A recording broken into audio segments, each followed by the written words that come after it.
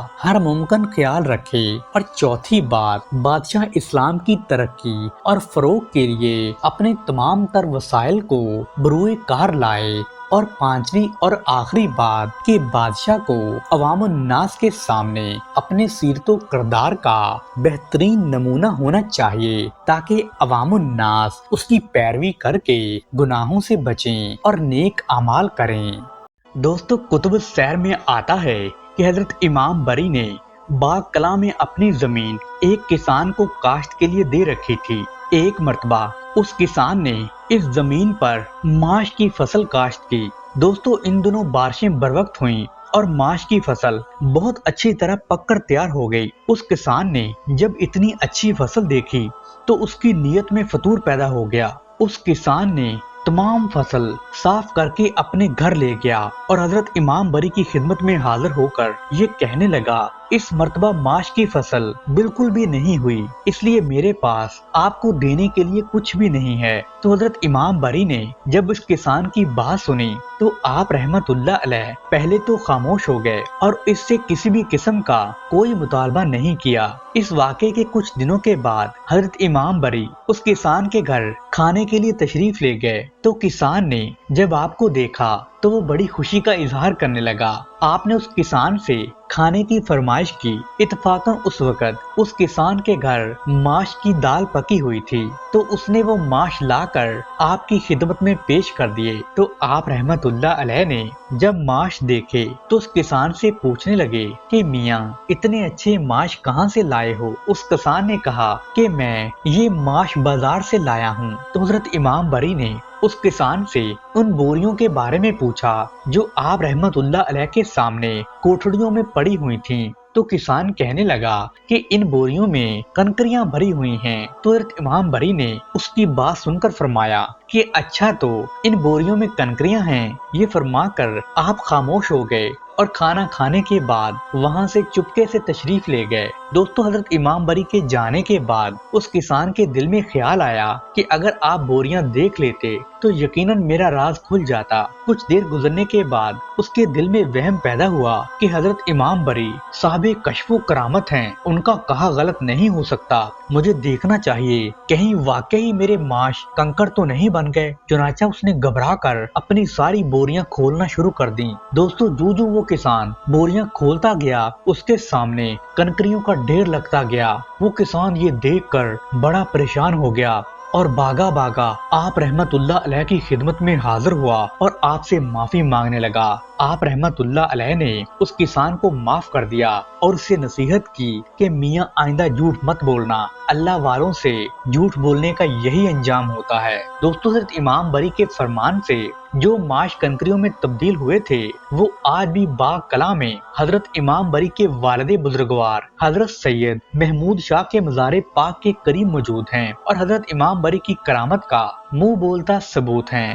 دوستو، جن دنوں حضرت امام بری دھیر کوٹ میں تبلیغ اسلام کے لیے موجود تھے، ان دنوں اہل علاقہ کو پانی کی شدید قلت کا سامنا تھا۔ اور لوگ دور دراز کنووں اور چشموں سے اپنی ضرورت کے مطابق پانی لے کر آتے تھے، لیکن پانی دستیاب نہ ہونے کی وجہ سے لوگوں کو گھریلو ضروریات کے لیے اتنی دور سے پانی لانے میں بڑی مشکل پیش آتی تھی۔ تو ایک دن حضرت امام بری رحمت اللہ علیہ اپنے ایک عقیدت مند جس کا نام شیر محمد تھا، وہ آپ کی خدمت میں حاضر ہوا اور درخواست کرنے لگا کہ حضور میرے گھر تشریف لا کر مجھے خدمت کا موقع عطا فرمائیں۔ تو آپ نے شیر محمد کی دعوت کو قبول فرما لیا اور آپ اس کے ساتھ اس کے گھر تشریف لے گئے۔ دوستو ابھی آپ کو شیر محمد کے گھر بیٹھے ہوئے تھوڑی ہی دیر گزری تھی کہ نماز کا وقت ہو گیا اور آپ نے شیر محمد سے وضو کے لیے پانی طلب کیا۔ تو اتفاقاً اس وقت شیر محمد کے گھر بھی پانی ختم ہو چکا تھا۔ تو شیر محمد نے ایک برتن پکڑا اور پانی کی تلاش میں پورے گاؤں کے چکر لگانے لگا۔ جب کافی دیر گزرنے کے بعد شیر محمد کو پانی مل گیا تو وہ برتن لے کر آپ کی خدمت میں حاضر ہوا۔ آپ نے اس سے پانی میں اتنی تاخیر کی وجہ پوچھی تو اس نے آپ رحمت اللہ علیہ کی خدمت میں سارا ماجرا بیان کر دیا کہ کس طرح گاؤں کے لوگوں کو پانی کی بڑی تنگی ہے اور گاؤں کے لوگ کافی دور سے جا کر اپنی ضروریات زندگی کے لیے پانی لے کر آتے ہیں۔ دوستو حضرت امام بری رحمت اللہ علیہ نے جب اپنے مرید کی یہ بات سنی تو آپ رحمت اللہ علیہ جس جگہ تشریف فرما تھے وہیں اپنا عصا آپ نے زمین کے اندر مارا۔ آپ کا عصا گاڑنا تھا کہ وہاں سے پانی کا چشمہ جاری ہو گیا اور اس کا پانی تیزی سے آبادی کی جانب بڑھنا شروع ہو گیا۔ آپ نے اس چشمے کے منہ پر ایک پتھر اٹھا کر رکھ دیا جس سے پانی کی تیزی میں کمی واقع ہو گئی اور اس کے بہنے میں ایک اعتدال پیدا ہو گیا۔ پانی کا چشمہ جیسے ہی لوگوں نے دیکھا تو وہ پانی لینے کے لیے جمع ہو گئے۔ دوستو کہا جاتا ہے کہ حضرت امام بری کی یہ کرامت آج بھی موجود ہے اور دیر کوٹ میں جس مقام پر آپ نے اپنا عصا مارا تھا وہاں سے پانی کا چشمہ آج بھی بہتا ہے۔ دوستو ایک روایت میں آتا ہے کہ چکوال کے ایک قصبہ دلہا سے چند کلومیٹر کے فاصلے پر منگوال گاؤں کے نزدیک ایک بستی میں پانی دستیاب نہیں تھا اور لوگ پانی کے حصول کے لیے بہت دور دراز تک سفر کر رہے تھے۔ ایک دن اس بستی کے چند معزز لوگوں نے حضرت امام بری کی خدمت میں حاضر ہو کر آپ سے اس بات کی تکلیف کا اظہار کیا اور کہنے لگے کہ حضور آپ ولی کامل ہیں اور اللہ کے برگزیدہ بندے ہیں۔ آپ رحمت اللہ علیہ ہمارے حق میں ضرور دعا فرمائیں کہ اللہ سبحانہ و تعالی ہماری بستی پر رحم فرمائے اور ہمیں پانی جیسی نعمت عطا فرمائے۔ تو دوستو حضرت امام بری نے اللہ پاک کے حضور اس بستی کے لوگوں کی تکلیف کو دور کرنے کے لیے اپنے ہاتھ اٹھا دیے اور اللہ عز و جل نے آپ کی دعا کو شرف قبولیت بخشی، جس سے اس گاؤں کے نزدیک ایک خوش اور بے آب و گیا ٹیلے سے پانی کا چشمہ جاری ہو گیا۔ سبحان اللہ۔ دوستو آپ کی کرامت کا ایک اور واقعہ یوں بیان کیا جاتا ہے کہ ایک مرتبہ ایک عورت جو کہ بے اولاد تھی وہ اولاد کی خاطر دعا کے لیے حضرت شاہ چند چراغ رحمت اللہ علیہ کی خدمت میں حاضر ہوئی اور آ کر کہنے لگی کہ آپ رحمت اللہ علیہ اللہ کے مقبول بندے اور ولی کامل ہیں، آپ میرے لیے بارگاہ الہی میں دعا فرمائیں کہ اللہ پاک مجھے فرزند عطا کرے۔ تو حضرت چند شاہ چراغ نے اس عورت کی بات سن کر فرمایا کہ اللہ سبحانہ و تعالی تمہیں بیٹا نہیں بیٹی دے گا۔ تو عورت نے آپ کی بات سن کر دوبارہ دعا کے لیے درخواست کی تو آپ نے اس عورت کو پہلے والا ہی جواب دیا کہ اللہ سبحانہ و تعالی تمہیں بیٹا نہیں دے گا بلکہ تمہارے ہاں ایک بیٹی کی ولادت ہوگی۔ دوستو وہ بے اولاد عورت حضرت شاہ چند چراغ کی خدمت سے اٹھ کر حضرت امام بری کی خدمت میں چلی گئی اور حصول فرزند کے لیے آپ سے بھی دعا کرنے کی درخواست کی۔ تو آپ نے فرمایا کہ اس بات پر اللہ قادر ہے کہ جس کو وہ چاہے بیٹا دے اور جس کو چاہے بیٹی عطا کرے۔ عورت نے جب دوبارہ عاجزی سے آپ کے سامنے دعا کی درخواست کی اور کہنے لگی کہ میرا یقین ہے کہ اللہ سبحانہ و تعالی آپ کی دعا کو ضرور قبول فرمائے گا اور آپ رحمت اللہ علیہ کے وسیلے سے میری یہ دلی مراد پوری ہو جائے گی۔ تو حضرت امام بری نے عورت کی بات سنی تو بارگاہ الہی میں دعا کرنے کے لیے اپنے ہاتھ اٹھا دیے اور عرض کرنے لگے کہ یا الہی اس عورت کا عقیدہ ہے کہ تو میری سنتا ہے، اگر اس کا یقین کامل ہے تو میری دعا کو قبول فرما اور اس عورت کو اولاد نرینہ عطا کر دے۔ دوستو حضرت امام بری رحمت اللہ علیہ نے دعا مانگنے کے بعد اس عورت کو خوشخبری دیتے ہوئے فرمایا فرمایا کہ اللہ عز و جل تمہیں بیٹے سے نوازے گا۔ وہ عورت آپ کی بات سن کر خوشی خوشی اپنے گھر واپس لوٹ گئی، اور کچھ عرصہ گزرنے کے بعد اللہ سبحانہ و تعالی نے اس عورت کو ایک خوبصورت بیٹے کی نعمت سے نوازا۔ تو وہ عورت حضرت امام بری کی خدمت میں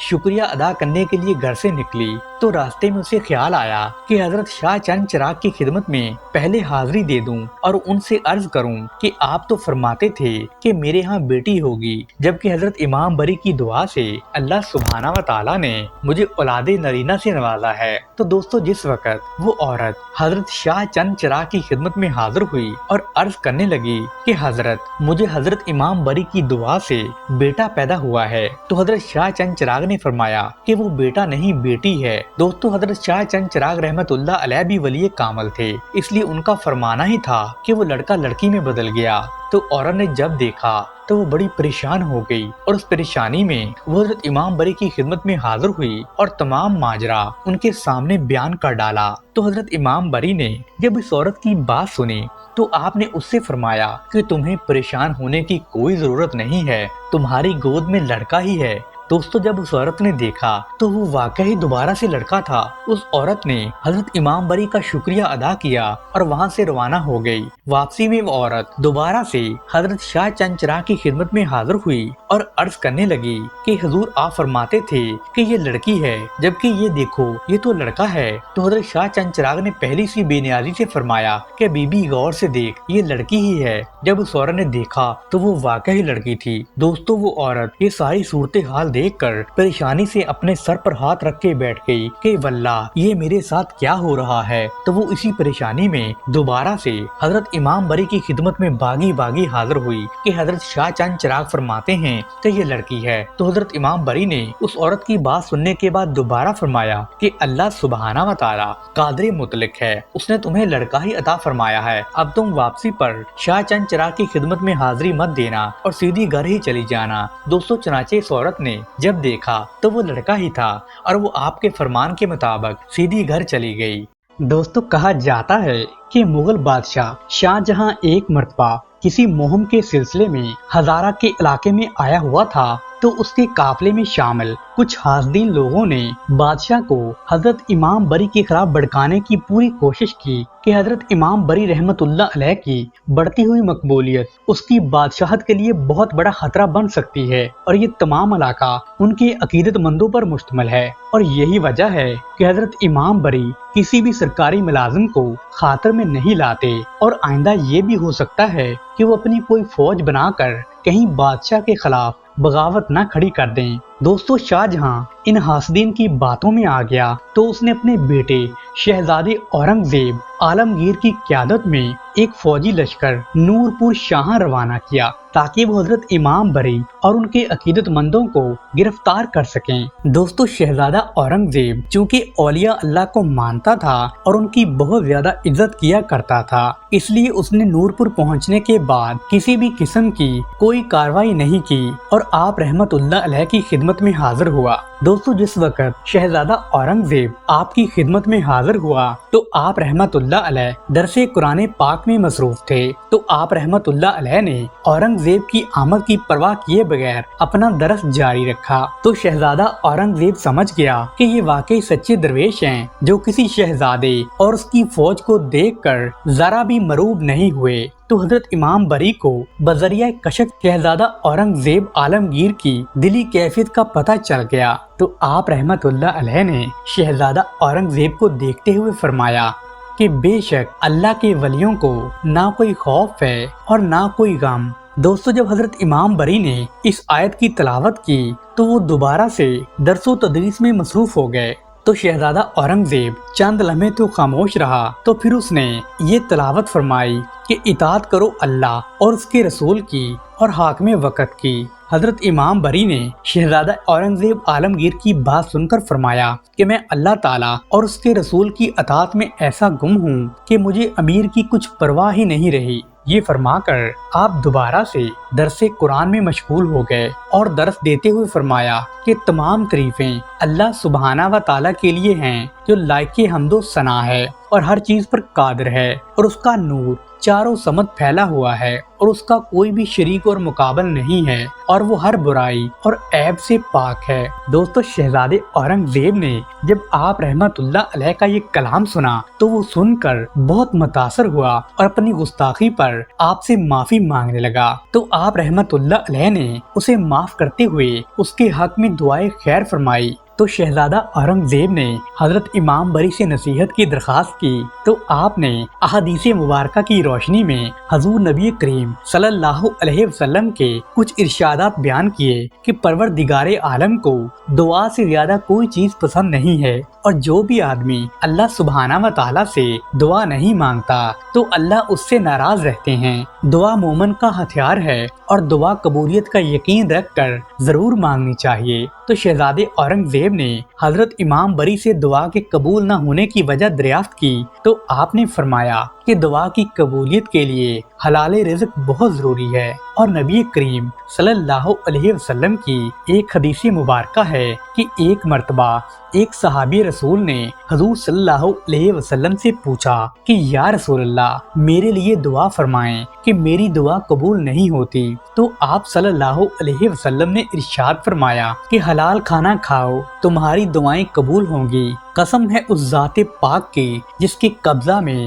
محمد صلی اللہ علیہ وسلم کی جان ہے، جب کوئی شخص اپنے پیٹ میں حرام لقمہ ڈالتا ہے تو اس حرام لقمے کی وجہ سے اس کی 40 دن تک کوئی عبادت قبول نہیں ہوتی، اور جو شخص حرام لقمہ اپنے منہ میں ڈالتا ہے تو جہنم کی آگ اس کے اتنے ہی زیادہ قریب ہو جاتی ہے۔ دوستو، شہزادے اورنگزیب نے حضرت امام بری سے استغفار کے بارے میں پوچھا، تو آپ نے فرمایا کہ دعا کی قبولیت کی ایک شرط یہ بھی ہے کہ انسان ہمہ وقت اپنے گناہوں کا اعتراف کرتا رہے اور اللہ عز و جل سے اپنی غلطیوں اور کوتاہیوں پر معافی بھی مانگتا رہے، اور آئندہ کے لیے گناہوں سے بچنے کی کوشش کرتا رہے۔ اس طرح انسان کی دعا بھی قبول ہوگی، اور اگر وہ اپنی بری حرکات پر قائم رہے گا اور دعا کرتا رہے گا تو اس کی دعا قبول نہیں ہوگی، اور دعا مانگ کر وہ اپنے وقت کو ہی ضائع کرے گا۔ تو حضرت امام بری نے شہزادہ اورنگزیب کو خوشخبری دی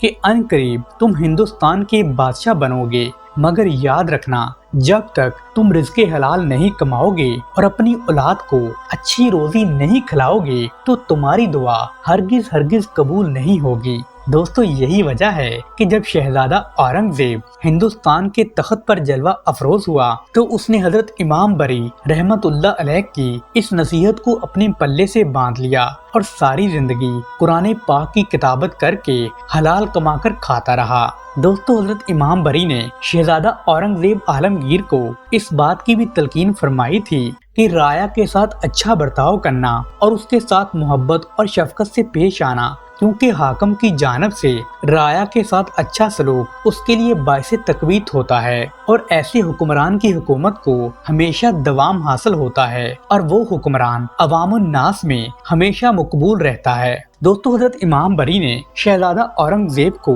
شان مصطفیٰ صلی اللہ علیہ وسلم کے متعلق وعظ و تلقین فرمائی، جس سے شہزادے اورنگزیب پر وجدانی کیفیت طاری ہو گئی۔ حضرت امام بری نے شہزادے اورنگزیب کو ایک اور بھی نصیحت کرتے ہوئے فرمایا کہ دین کی ترقی اور ترویج کے لیے ہمیشہ کام کرتے رہنا اور انصاف کا دامن کبھی ہاتھ سے جانے نہ دینا۔ بعد ازاں شہزادے اورنگزیب نے حضرت امام بری سے رخصتی کی اجازت چاہی، اور حضرت امام بری نے اپنی دعاؤں کے ساتھ شہزادے کو رخصت کیا۔ دوستو، کتب السیر میں شہزادے اورنگزیب کی بابت ایک اور روایت بھی آتی ہے کہ شہزادہ اورنگزیب اپنے خادمین کے ہمراہ جواہرات اور ایک قیمتی عصا اور بیش قیمت تسبیح بطور نذرانہ لے کر حضور بری امام کی خدمت میں پیش ہوا، اور جب شہزادے نے آپ کی خدمت میں نذرانہ پیش کیا تو حضرت امام بری نے فرمایا کہ تمہاری سلطنت میں اس وقت کئی یتیم، بیوہ، مساکین اور مستحقین لوگ موجود ہیں، یہ ہیرے جواہرات تم جا کر ان کو دے دو، اور میرا وقت اللہ سبحانہ و تعالیٰ کے فضل و کرم سے